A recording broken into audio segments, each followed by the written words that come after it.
Hey, everyone. Welcome to our event today on showcasing your strengths in your MBA application. I'm Jennifer. I'm going to be presenting to you, and give me just a second and let's get our slides going and we can get going. While I am doing that, do me a favor and in the chat, pop in where you are joining us from. So where are you today in the world? I'm in Berlin, Germany today. In the chat, pop in where you are calling in from.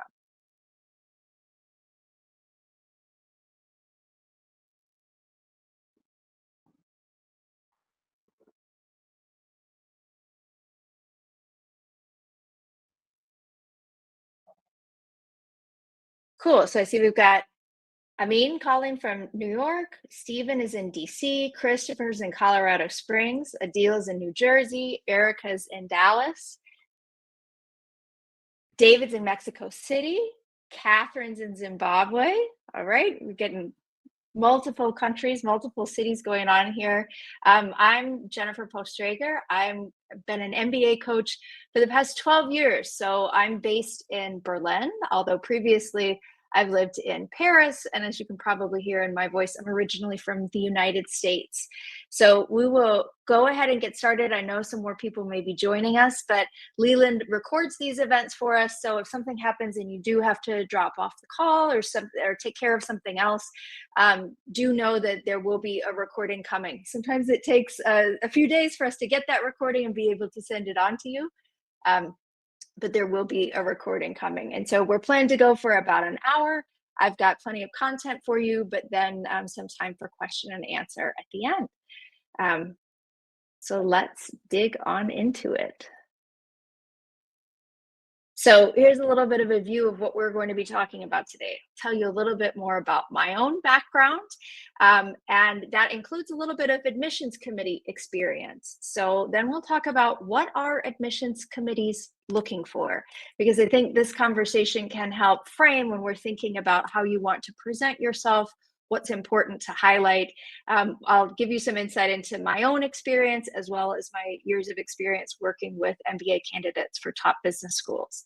Then we'll talk about what's unique about my approach and the way I might consider or ask you all to consider framing your own applications, uncovering your strengths. So we'll talk about a few different ways to uncover your own strengths. There are ways other than the systems that I'll be mentioning, but I'll talk about two that I've used that I've found great benefit in and that many candidates I've worked with since then have found great benefit in. And then we'll talk about how you can put those strengths to work, how you can showcase your strengths in your MBA applications, but honestly, beyond your MBA applications in the rest of your career and in the rest of your life. I think a successful MBA application is not just fulfilling the purpose of getting you into business school, right? A good MBA application gives you a chance to think seriously about who are you, what sets you apart, and what's the difference you want to make in the world. Thinking about your strengths, I find to be an amazing foundation for having that conversation with yourself.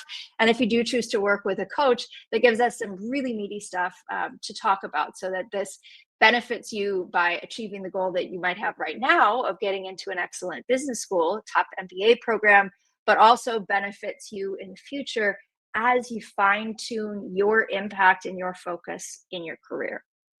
So let me tell you a little bit more about where I'm coming from. So as I mentioned, for the past 12 years, I've been supporting MBA candidates around the world. So I started this journey as a GMAT expert, and I still do GMAT work. So if you need a GMAT coach, many people work with me on both things. I have a personal 770 on GMAT Classic. I serve as a GMAT expert. Places like GMAT Club, Access MBA tours, MBA and Master's tours that are sponsored by GMAT. So I spend a lot of time in the MBA space. In particular, since I'm based in Europe, I get a lot of candidates who are interested in crossing borders. My own background includes growing up in the United States and attending business school in the US, but also later in my life, I moved to Paris and did a second master's degree with French as a language of instruction. And so if international travels, cross-cultural enterprises are part of your past, present, or future.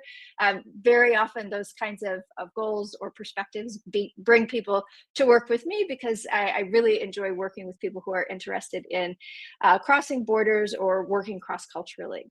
I do, as I mentioned, have experience as an admissions committee member. So at the University of Wisconsin-Madison, where I am an alumna, I served as an alumni advisory committee member as part of the admissions committee. So helping work in our process as we were identifying candidates for full fellowships for the MBA program. And so that process was very insightful to me.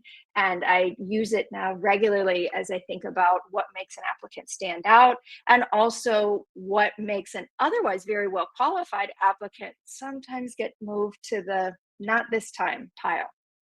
And then back in the day, I started my career at the Walt Disney Company. So I worked in show development and production, but also in training and development. So I've always had an interest in developing other people and improving people and helping them show their strengths. So all of this kind of brings me to the perspective that I'm sharing with you all today.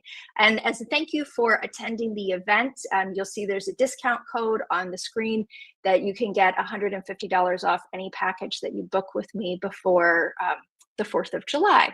So if you're thinking about that, please feel free. You get contact information as well to reach out to me, so we can perhaps make that happen if that seems like that would be a fit for you. So now I would like to hear a little bit more about you all in the chat. When do you hope to apply to business school? When do you hope to apply to business school? So you can pop this into the chat. If you're planning to apply in round 1, you can type A in the chat. If you're planning round 2, you can type B in the chat. Yeah, R1, R2 also works fine. If you're planning on round 3, you can let me know C. And if you're thinking sometime later, not sure, D. And if you're really not sure at all, you can say E. So I'll let you pop those answers in the chat, and then I'll look and see how we're doing here. Okay, we have a number of people who are targeting round 1. Some folks who are targeting round 2, and Dominique, I also like this. I want A, but probably B is more realistic. I think it's a good space to be in. So targeting round 1 puts you in a strong position that if you realize, I don't have my strongest application ready right now, you still have several months then where you can put together an even stronger application for round 2. And for those of you that are thinking a little bit more in the future, this strength stuff can also work very well for you too. Good. I see we've got some more folks joining us. If you're just joining the call, you can pop in the chat when you are thinking about applying, if you already know, and if you haven't already, feel free to pop in where you're joining us from today. I think we've got at least 3 continents represented so far, so we can see. And I see Adil's got a question. Are there any drawbacks, financial or otherwise, to applying in a later round versus an earlier one? So the answer to that is the best time to apply generally is when you can put together the strongest application. In round 1, all of the business schools have a blank slate. They have not filled up any quotas they might have, for example, for people from representing different backgrounds, different industries, different functional positions.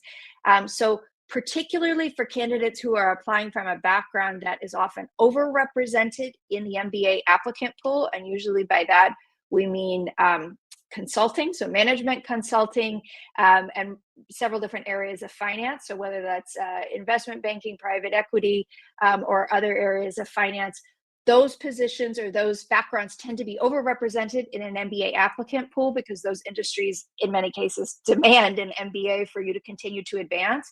And so you're in a stronger position if you're coming from one of those industries to apply in an earlier round. When you're coming from a background that is not as overrepresented as consulting and aspects of finance, then you often have a little bit more latitude when you can apply. And or if there are aspects of your background that can set you apart. that can make it, and we'll talk more about making yourself irreplaceable. So stay tuned for that slide. But so the more different you can make yourself, the more latitude you have in when you apply. So I've had candidates get into extremely competitive business schools in round 3, and sometimes with not even that high of a GMAT score, for example, but it's because they had really unique aspects to their personality or their application or the background that they were coming from, and they were able to make those things shine, and therefore they were able to get the admit in round 3. Adil's question is, would you say tech is overrepresented as well or not really? This now really depends on the institution that you're applying to. So that is a really good thing to do some research on. You can ask admissions representatives that specifically, is tech overrepresented in your applicant pool right now? I think that's a great piece to ask and to get specific research for the specific programs that you are targeting. Okay, so let me keep moving on a bit here to think about what it is like for admissions committees. So this image I've chosen for us here, we're looking at this sort of black and white image. We can't really see their faces. We can't really see what's going on, but they're deep in discussion. What is this experience like for admissions committees? Because the more we can understand that, the better we can help you position yourself to stand out in their eyes, to be the person that they want to fight for. So often what is happening in admissions committees is that we've got numerous people reading applications because the volume of applications is so great. Many business schools will hire additional individuals just to read applications and give feedback on them. So, and I'll say, please feel free. I see more questions are coming in the chat. All good. Please feel free to post them in the chat while you're thinking of them. But some of them I'm going to wait and take later so we can get through the most of our content. But do please feel free to pop them in the chat while you think of them. So in this experience of having, in many cases, dozens of people reading applications, they're going to get a pool of applications to read, and then they're going to report back to the committee how they've assessed each application. And so what you're looking for is getting someone who has read your application to get excited about you as a candidate, to want to advocate for you, to want to fight for you, to say, look, we can't do without this person. So in the initial screening process, I would think about business schools are looking for meeting some minimum requirements.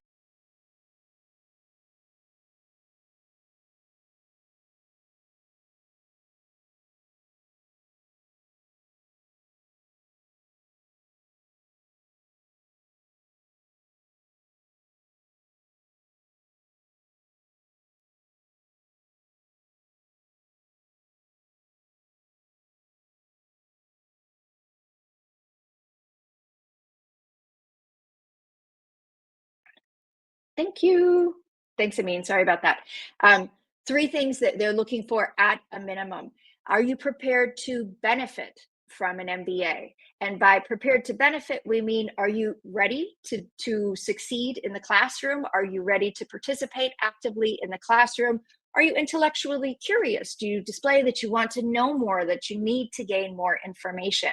So you can think about different aspects of your application that will help tell this story. So academic readiness, your undergraduate transcript and grade point average tells the story. Your GMAT or GRE score can help tell the story. Intellectual curiosity, this is also something that you can demonstrate through your essays and through interviews as well. So prepared to benefit is one thing they're looking for. Are you prepared to benefit from the MBA experience? The next thing is, are you prepared to contribute to the MBA experience? Because one of the fundamental ways that an MBA is different than other education is that the people around you in the classroom are a huge component of your education. The best MBA professors out there are the ones who are great at eliciting the input and the perspectives and the contributions and the debate from 100 smart people in the room or 25 smart people in the room, depending on how the class is structured. So thinking about what makes you prepared to contribute to the MBA experience. We're looking for someone who is articulate and reflective. So articulate this is something, of course, you can express in your interviews and in your essays. If you're coming from a background where English is not your first language or not a language that you have been educated in before, they will also be looking at English language scores like TOEFL or IELTS or Duolingo, depending on where you're applying. Are you reflective? So is your instinct not just to advocate your position, but also to reflect and to think and to listen to others and reflect on what they're saying and bounce back? This is part of contributing as well. Are you the kind of person who can both lead and collaborate? The MBA is fundamentally a leadership degree, but of course, it is also a huge piece about teamwork. And so you'll want to demonstrate through your materials that you are the kind of person who can lead a team and who can collaborate well within a team. I put on the screen, plays well with others. This is used to be a note on American elementary school report cards. So in making some notes about the child's characteristics. Do they play well with others? You want to be someone at this point who can demonstrate that you play well with others when it comes to collaborating in a team. And I will say, previously, I used to just talk about these two characteristics. Are you prepared to benefit? Are you prepared to contribute? But I also added this third one. Are you not likely to be a liability? And so one piece of that is, are you unlikely to do something in the future that will honestly hurt the school's reputation, or that will hurt the school's ranking? So what's something that you could do that could hurt the school's ranking? You could sit unemployed at graduation. You could sit unemployed 3 months and 6 months after graduation. So that is a piece that they're looking for. Are you not an axe murderer, not likely to become an axe murderer, but also are you likely to be gainfully employed either at graduation or soon thereafter? And that way, not a liability for the school. But this is just the bare minimum, right? So we're thinking about how can we move you beyond this bare minimum and to be the kind of person that an admissions committee member wants to fight for. So my next slide here is thinking about reflecting on my own experience. Who were the kind of people that I wanted to advocate for, to fight for, to say, no, we really need to take this person. We can't do without this person. What you want to be is a person who is hard to replace, who would specifically be hard to replace with someone with a higher GMAT or GRE score, hard to replace with someone who had a higher GPA, hard to replace with someone who might, for example, get a higher starting salary at graduation than you. So the more you can demonstrate these kind of qualities, the harder you become to replace. So ambitious. Ambitious is always important in an MBA application and in an MBA candidate, but the kind of candidate who is hard to replace has an ambition at a higher level, right? We're not just talking about personal ambition, but rather the ambition for the kind of impact you want to make. The more you can spend time thinking and articulating a vision for doing things better, whether that's in your industry, whether that's in your function, whether that's a vision for the kind of impact that you think certain types of businesses could have in the world, in society, for consumers, spending some time in that higher level visioning space can do good for your application. A person who is self-reflective. So in particular, the kind of person who can display growth mindset. Many MBA applications will ask you about either an experience of failure or an experience maybe where you changed your mind or convinced someone to see something a different way. The more you can demonstrate, and this is also real helpful with the GMAT and the GRE, that you can learn from your mistakes, that you don't take that as personal criticism or a sign of personal weakness, but rather an opportunity to improve yourself, to get better. The kind of person who knows where they shine, who knows where their strengths are, and therefore knows where they can make the biggest impact on a team or in a project. If you can bring a unique perspective to the MBA classroom. So that might be the kind of background that you're coming from, the industry that you're coming from, the function within that industry, or the culture. And the culture could be widely writ, right? That might be about your nationality, that might be about a particular culture within the nation that you live in, that might be about a different kind of perspective.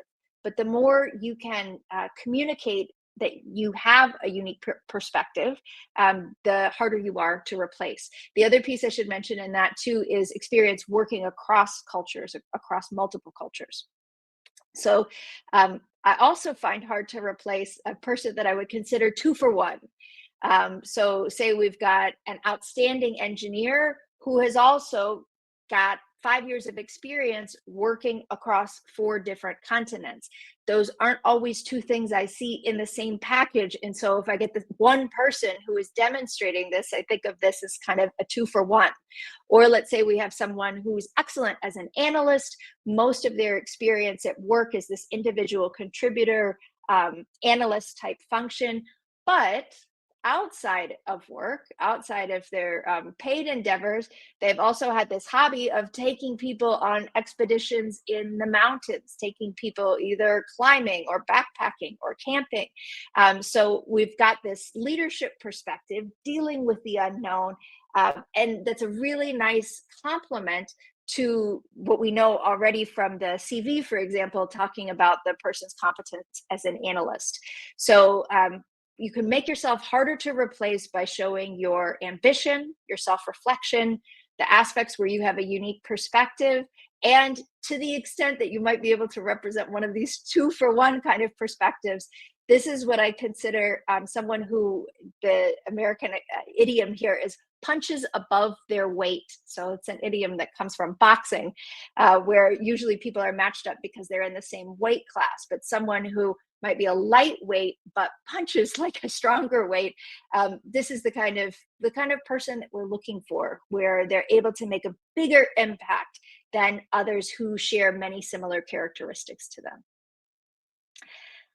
It's also helpful to think about what kind of applications don't work, or what might be the characteristics of an application that doesn't work.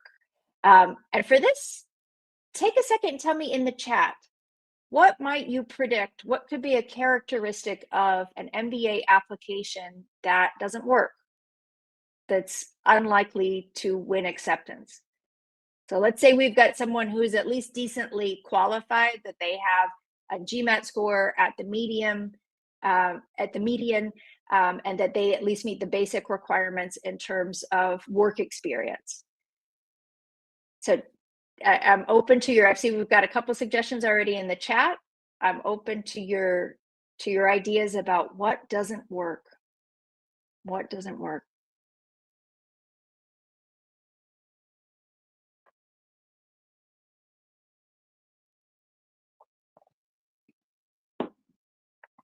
So the 3 I see so far relate to what I'm about to say. So Amin mentions I all over the place. And I think this may be this perspective of it's all about me, rather than reflecting what's going on in the team and the environment around me. I all over the place can be boring to read from a linguistic point of view, but also sometimes this is a point about the person isn't really thinking about those team dynamics, isn't respecting the experiences of other people that they worked with, that they might be able to bring in to actually tell a better story. I see not people who are not able to articulate why MBA or why now, and that actually relates directly to this first one, this characteristic I call MBA, huh? The person who doesn't articulate why they want and need an MBA at this particular institution. I can think very specifically of an application that I read as an admissions committee member. This person had a GMAT score that was significantly above the median for this institution. This person had a great grade point average from a good undergraduate institution. They had a solid resume, but when we read those essays, this was MBA, huh? I could not make the connection to why they actually wanted an MBA now. It seems so basic, but it was kind of shocking for this person who was so well qualified on paper, that then when it came time to explain why they wanted to attend this program at this place and why they needed the MBA now instead of just continuing to work, there was no answer there. And that candidate was not admitted despite being above the benchmarks for all of the quantitative factors. Another characteristic I call Mr. or Mrs. Bulletproof. So this would be the candidate who thinks they are infallible or thinks they need to appear infallible. And maybe this goes to the suggestion of possibly bragging or not being true to themselves. So I think this is also part of why we see many institutions asking us now to talk more specifically about failure or reflect on something else like this, so that we can get past this this idea that they need to be infallible.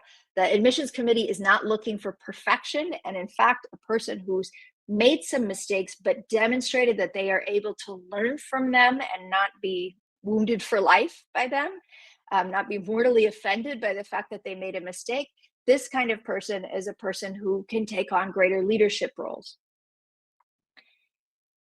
And the last personality, or maybe persona, for an MBA application that doesn't work, I call copy paste. So this is the person who doesn't seem to have thoughts of their own. I think this relates to Nishi's suggestion about not being authentic, or Shiv's suggestion pretending to be something else.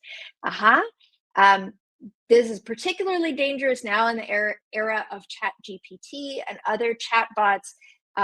It's real easy to ask a chatbot to write an essay for you, but it will probably have little to do with you. There are ways that you can use a chatbot productively to challenge you, to help you think more deeply about things. But writing the essay itself is not a way to go, because usually then it's going to be filled with jargon and cliches. Sometimes I've seen applications that seem to be saying what they think that there are certain buzzwords that have to be used, or a picture that they're supposed to paint of themselves, but that it doesn't ring true and it ends up feeling hollow. And so these are some of the characteristics of applications that don't work. So I think you guys were very much on the money here.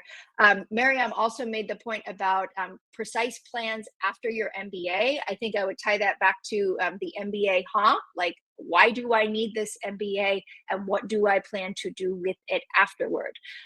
Although admissions committees know that your plans very well may change during the MBA, they need to see that you've thought through what it is that you want to, where you want to go after the MBA, how you think the MBA could help you get there, so that they can see that your decision makes sense, that you've done the research, and that this isn't just, I have a bad boss right now and I just need to escape this situation. Or I've been laid off, my industry is contracting right now, I need a place to land for the next year or two. So demonstrating that you've thought through the benefit case for the MBA for yourself, what you envision doing in the MBA as well as afterward, that's crucial to making sure that you're not an MBA honk. So thinking about, we've talked about what admissions committees are looking for, what they're not hoping to see. And so then let's think about how you can help yourself stand out as an applicant. And so my perspective is that the best way to do this is to build on your strengths.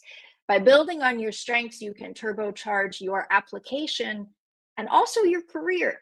And so for those of you that have got more than a few months before the round when you'll hope to apply, you can put some of this to work in practice already at your place of business, in your extracurriculars, if you will, to even build a stronger application by the time you apply.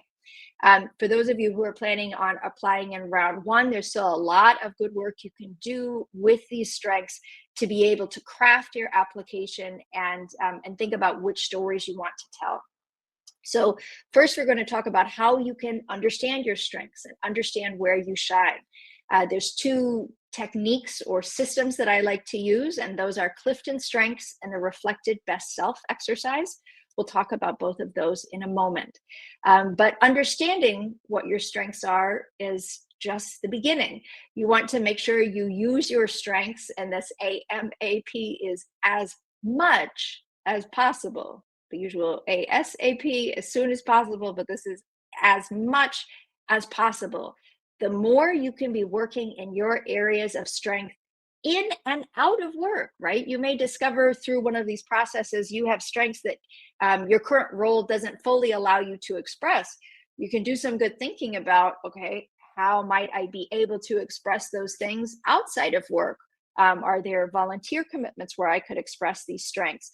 Are there ways, for example, as I'm researching student organizations or opportunities within the MBA programs that I'm applying to, could there be ways for me to express those strengths there? This is good thinking to do to make sure that you can demonstrate another way that you can contribute to the MBA. Another piece about strengths is, you notice I didn't say weaknesses here, I said non-strengths.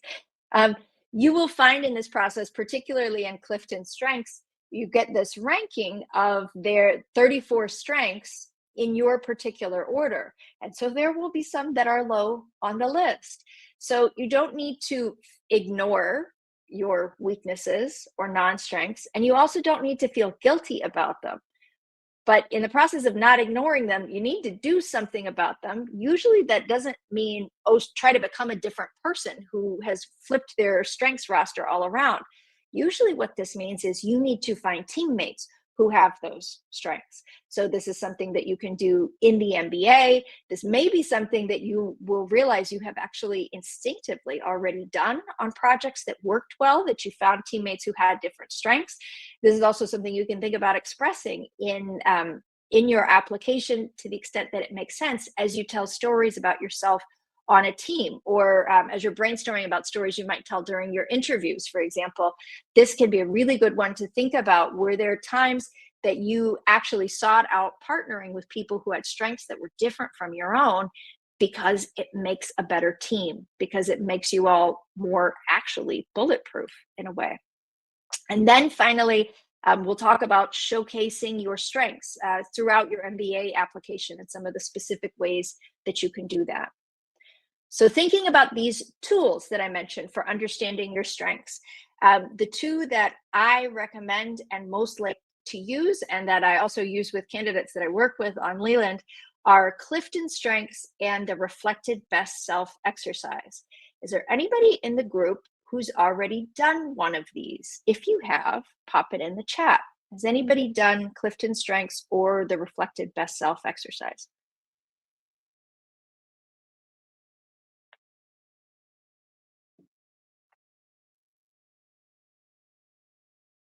Okay, maybe not yet. Sometimes I have a few people who have.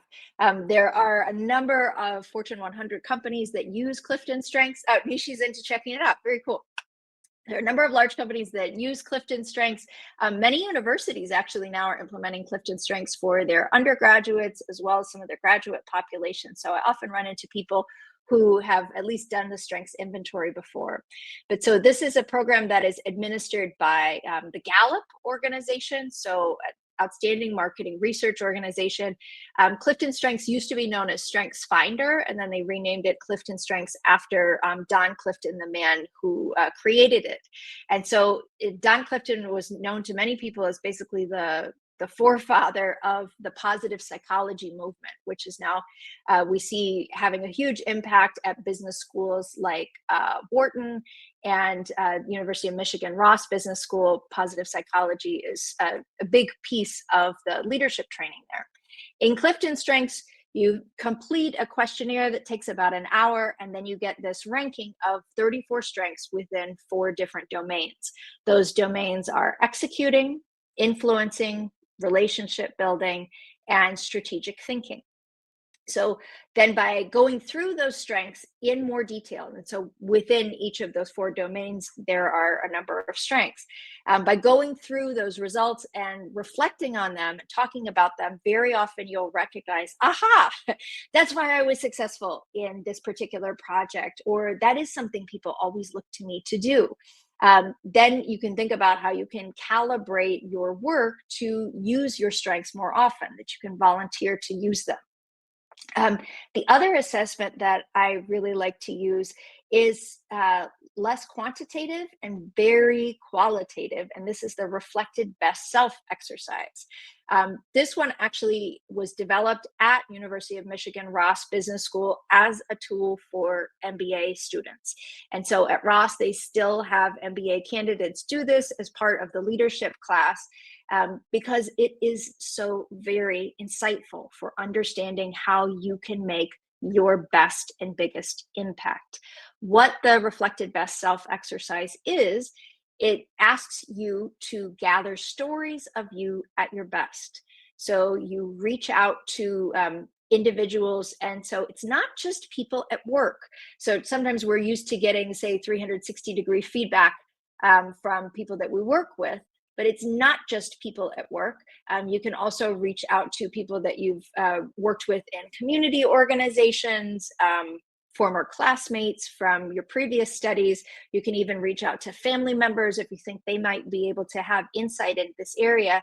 And this process is facilitated pretty seamlessly through a website that asks them to share their stories. And they only have to answer this one question: tell me a story about me at my best. When is a time that you saw me at my best? And so it's really fun to do because you get these stories from people. Like, let's say you ask someone to contribute who you haven't seen for 4 years, but you had several classes together during your undergrad, and you ask them, tell me a story about me at my best. Sometimes it'll be a story that you remember, but what's really insightful is sometimes it's a story that you don't remember.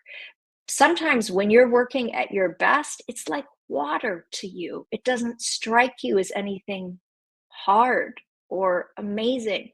But then when someone tells that story back to you, you realize, oh, wow, that really had an impact on that person or that project or that situation that I was involved in. And so this is one of the things that I think is so interesting about the RBSE. It can reveal aspects and nuances of your strengths that many times you overlook because you think, well, that was easy. I just did that automatically. And then you use these stories that you've gathered to create a portrait of your best self. So portrait, broadly writ, this does not mean you need to paint an oil painting, although you could if that is the kind of thing that you like to do, if that's a strength of yours. Most of us will end up writing something. So many people will write a narrative. Sometimes people make a word cloud or a video or a PowerPoint. It helps if it's something that you can look at, because then you can look back on it whenever you're doing your own personal development planning. So in our case, definitely for the MBA process. But anytime you're getting ready to sit down and have a quarterly review or an annual review, once you've developed one of these reflected best self portraits, you can write it in a way that's very helpful to share with your supervisor, with other people that you trust, that you work closely with. If you have a mentor who's helping you strategize your next steps, the RBSE can be extremely helpful for that. So I will share with you, to give a little flesh on the bones here, I'll share with you what both of these look like for me. So for both of these exercises, I did them myself in my own process. And then I became so excited about the power and potential of them that I got certified as a coach, and now I offer it to my MBA candidates. So to tell you a little bit about how this turned out for me, so within Clifton Strengths, my own results are very heavy in strategic thinking. So you'll see in this little thing that looks like DNA, the Clifton Strengths creates this ranking of the top 34 strengths for each individual. The ones in red represent strategic thinking. My top 10 is very heavily strategic thinking. So I like to think about stuff a lot, and this makes a ton of sense. One of my first jobs after the MBA, I was a strategic planner for a large arts center. After that, I worked on creating an economic development plan for our regional economic development organization. The strategy stuff is huge with me. In my current work, I think of myself as a strategic planner for individuals. This is why I love working with MBA candidates. What we're really doing is strategic planning in the complexity of your life, thinking about what are all of the internal and external factors that influence this choice? How can we communicate and position you for what looks like the best opportunities so that then you can achieve your own personal strategic plan? I also have influencing themes in my top 10 and relationship building themes in my top 10. And so my top 5 Clifton strengths you'll see on the screen are strategic, learner, ideation, activator, which is the let's get going, let's go do it, and futuristic, thinking about the future. So you can probably see how these strengths lend themselves to several of these different roles that I've held and the kind of impact that I like to make. But what helped me flesh that out a little bit more was doing the reflected best self exercise, where I was gathering input from different people that I had worked with in different contexts, as well as friends, MBA classmates, and so on. And so here's a little excerpt from my own reflected best self portrait that I created at the end based on these stories. And so part of what I wrote was, at my best, I provide vision and leadership to those who crave it. People at personal or organizational inflection points, that's you, ready to dig into what's important and act on it. I convene groups of people who are ready to be inspired, learn from each other, and think about things differently. I am adept at spanning boundaries of culture, language, and sector, and communicating insights with the power to unite. I provide clarity amid complexity, distilling key decisions and their strategic implications. So this is mine. It's obviously totally personal to me.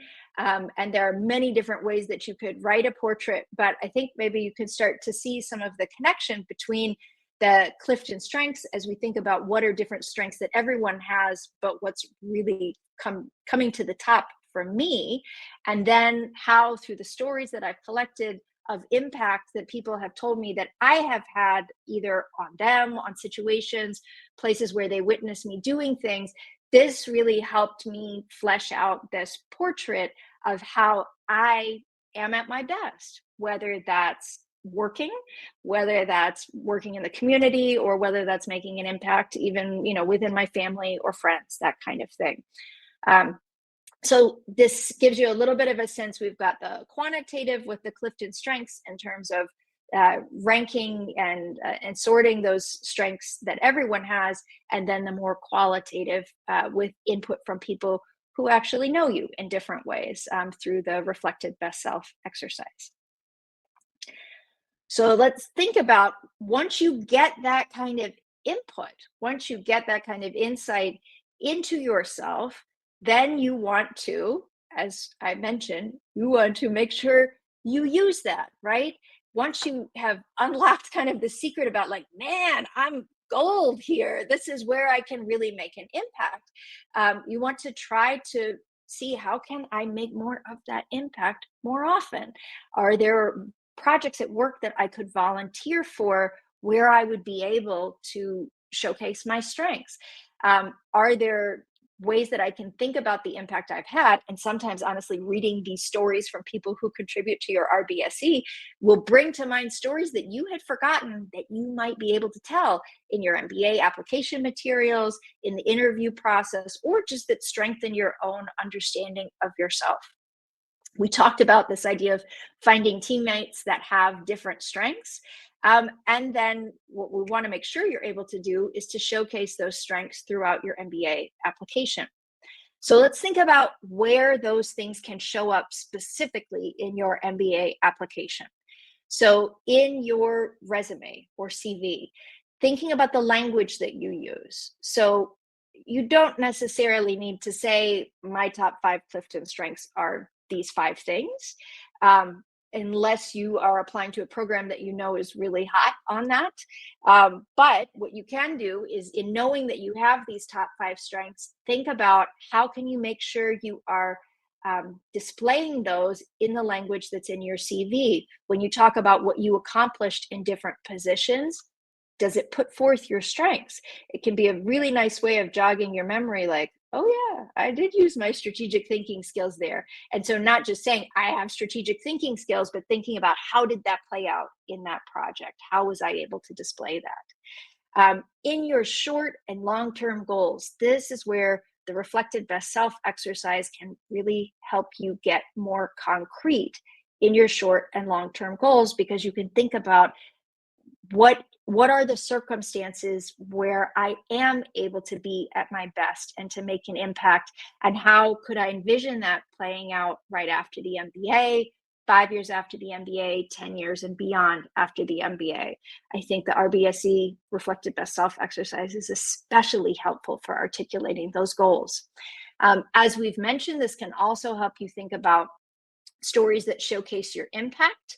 So sometimes they will come into you through the reflective best self process, but also thinking, just even when you're doing Clifton strengths, those strengths will also make you think of some stories. And if you work with a coach like me or someone else who's certified in these, we'll talk about those, because sometimes we can mine some more gold out of those stories to think about, like, that was outstanding. That was unique. That was excellent. And finally, you can make sure that these strengths are showcased through recommenders who know your value. So hopefully the recommenders that you are in the process of choosing, or that you will be choosing soon, these are folks who really know your work. I know many of you have heard this advice from others, but I'll reiterate it here. The importance of a recommender is not that person's title. What's important about the recommender is that they really know your work. They have seen you shine. So if that is a partner at your firm, for example, if that is someone that's +2 or +3 to you, great, amazing if they really know that. But if they don't just ask the person who's +3 to you to write the recommendation. I mean, 3 steps up on the org chart from you, to write the recommendation if they don't really know your work. So if you've got more time to strategize before your MBA application, what we could also strategize about is, where could there be opportunities within your work for someone who is higher up the food chain, a few more steps higher up the food chain, to be able to witness your impact? Are there kinds of committees or projects or other things that you could get involved in that would enable that partner or that higher level person to be able to see you at your best, displaying your strengths? But if you're thinking about round 1, timing may be too short for that. And so let's think about recommenders who already know your value. Okay, so I'll give you this QR code, and then we can start talking about questions and answers. So as many of you know, Leland is a platform where you can find coaches with all different kinds of expertise. And we have lots of coaches who are expert in coaching people to success in MBA applications. You've heard a little bit from me today, and you get a sense for what my deal is, my focus in terms of strengths, cross-cultural context, etc. And so if you think this is something that might be helpful for you in your MBA application process, the next step is to book an intro call with me. That's free. We have a 15-minute long conversation. You can do that through the Leland platform, like where you registered for this event. You can scan the QR code. It will take you right to my profile there. And that we could think about what makes sense for you. I do have a specific package that I have created for MBA applicants who are interested in specifically using a strengths approach, where you would get a license for Clifton Strengths, a license for the Reflected Best Self exercise, and coaching along the process with me, so that you can make the most of that for career purposes, as well as putting that into your MBA applications. So that's my little commercial for that, but that gives us a bit of time for question and answer. And I see we've got some questions that have already popped up in the chat. So first I'm going to go to the questions that are in the chat.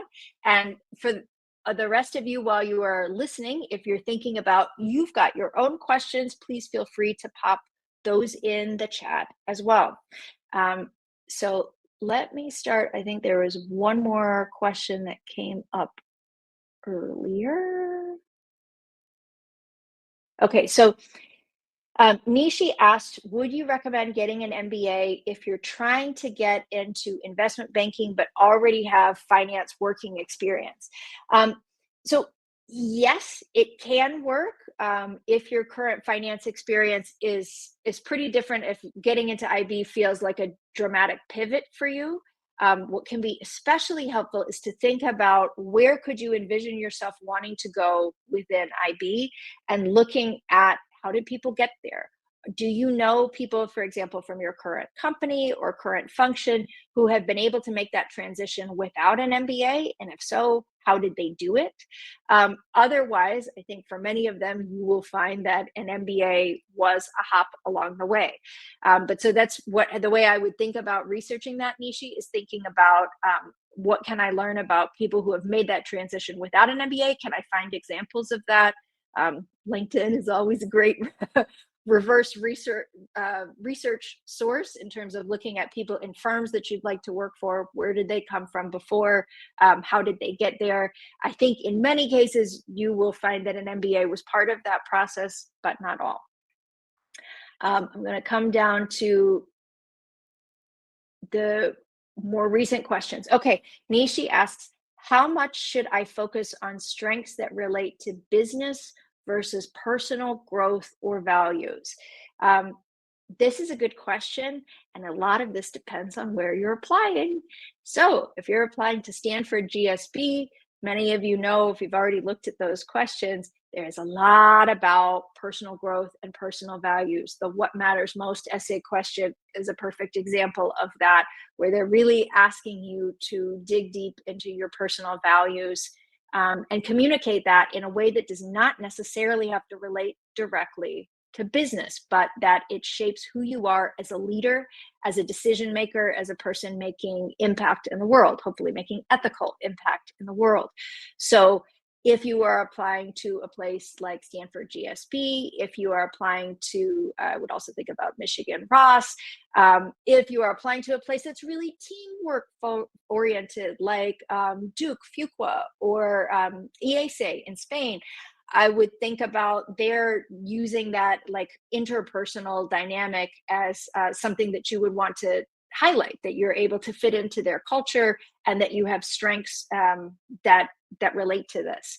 I think first and foremost, and also like absent a specific focus of the schools, the majority of what you focus on should be related to business.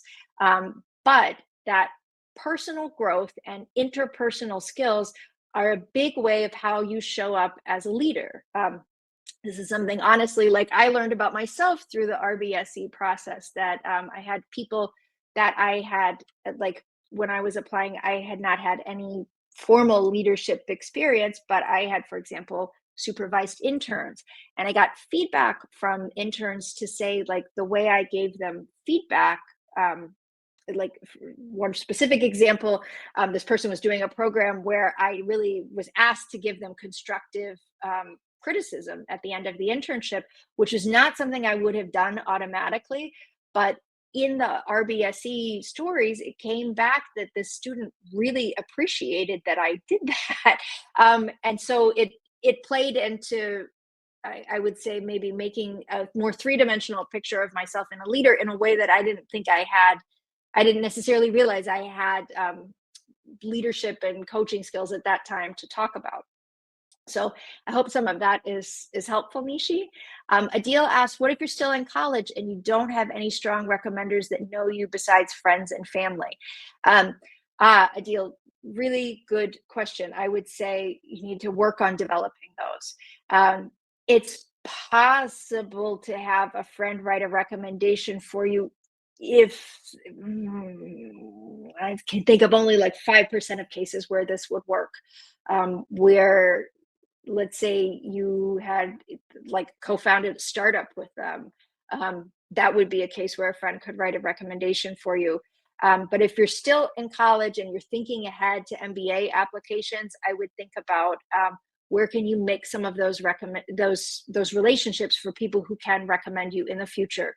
So are there ways where you can go above and beyond in a class, for example, so that the professor can get to know you more? If you have a more research oriented, like if you're needing to write a thesis or anything like this, oftentimes a thesis supervisor can be a good person to write a recommendation. Or if you're involved in extracurricular or even better, like co-curricular activities.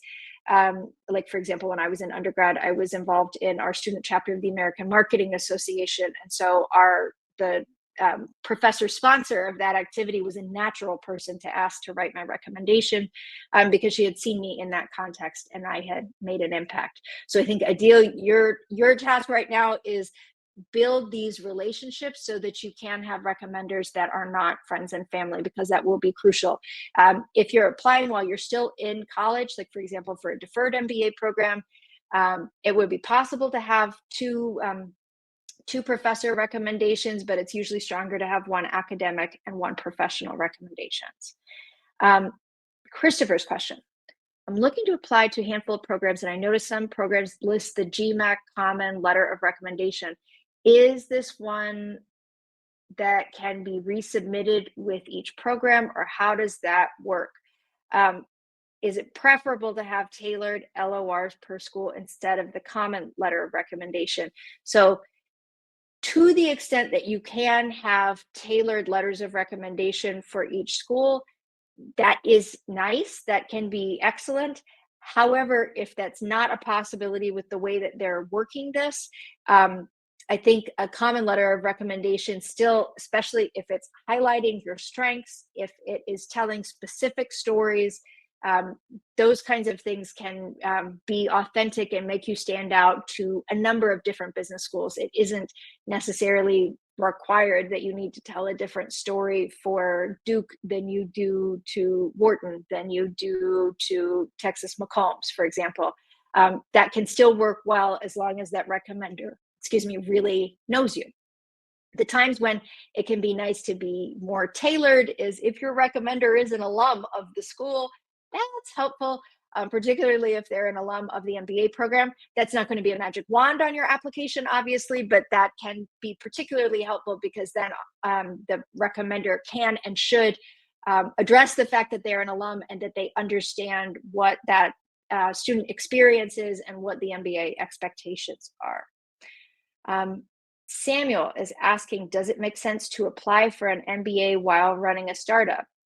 Ooh, Samuel, that's a good question. That depends on your startup and that depends on you. The way I thought about this question for myself, and the advice I give people typically, is if you feel like you will learn just as much or more by staying where you are another year, if you feel like that place is a good learning ground for you, if you are growing by doing that, keep doing it. The MBA makes sense if you hit a ceiling in your industry, a ceiling at your workplace, or if you get to the point, and this may indeed happen in your startup experience, where you're like, dang, I wish I had the skills to do this. I wish I had better frameworks to make this big decision I need to make about this. That makes a really powerful MBA application when you can articulate, I was in this situation and I realized I wanted this knowledge that I didn't have yet and that I know I will get with an MBA. So that's what I would think about for you, Samuel. Are you learning? Are you growing? Are you able to make an impact and grow yourself as a contributor and as a leader in your current environment? If so, you probably want to stay there because it sounds rich. This is the kind of thing that's going to make an awesome application in a year or two. Or maybe in 5 years or in 8 years, you do an executive MBA, right? Like that door doesn't necessarily close if you think things are growing. I know we're getting close to the top of the hour. I'm going to stay on for 5 more minutes and try to get through these questions because I see there's so many really good questions in the chat. Also, just as a reminder, if I don't get to your question, if you want to schedule a follow-up call with me, let me go back to that slide actually, so that you can scan this QR code. If I don't get to your question and you want to get some more specific conversation with me, feel free to book that free intro call, and I'm happy to talk more.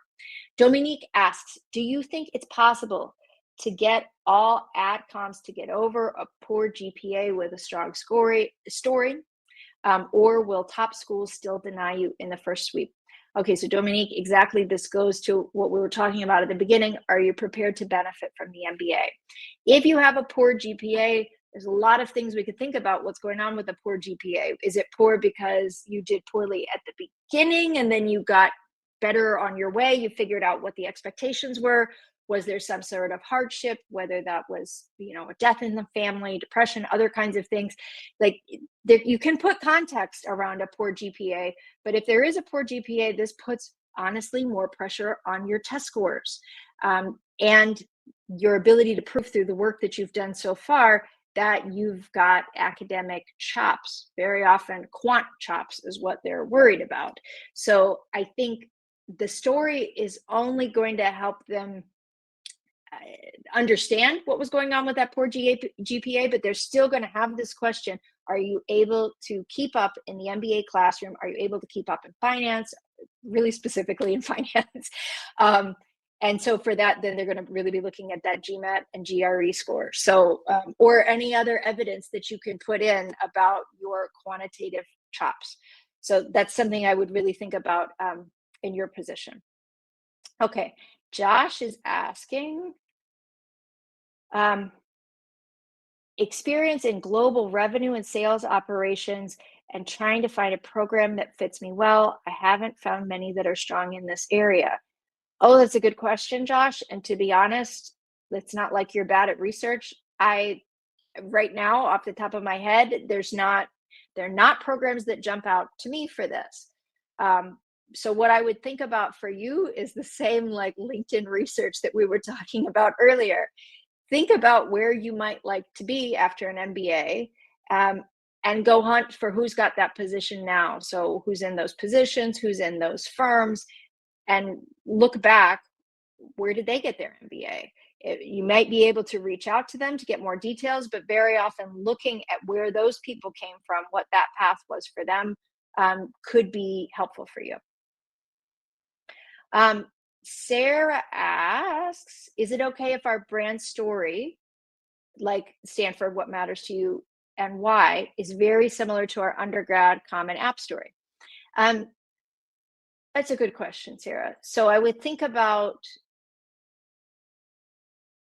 it very well could have the same themes, but I think we're probably 4 years, at least 4 years, right? If you're still an undergrad, maybe we're 3 years after you wrote that common app story.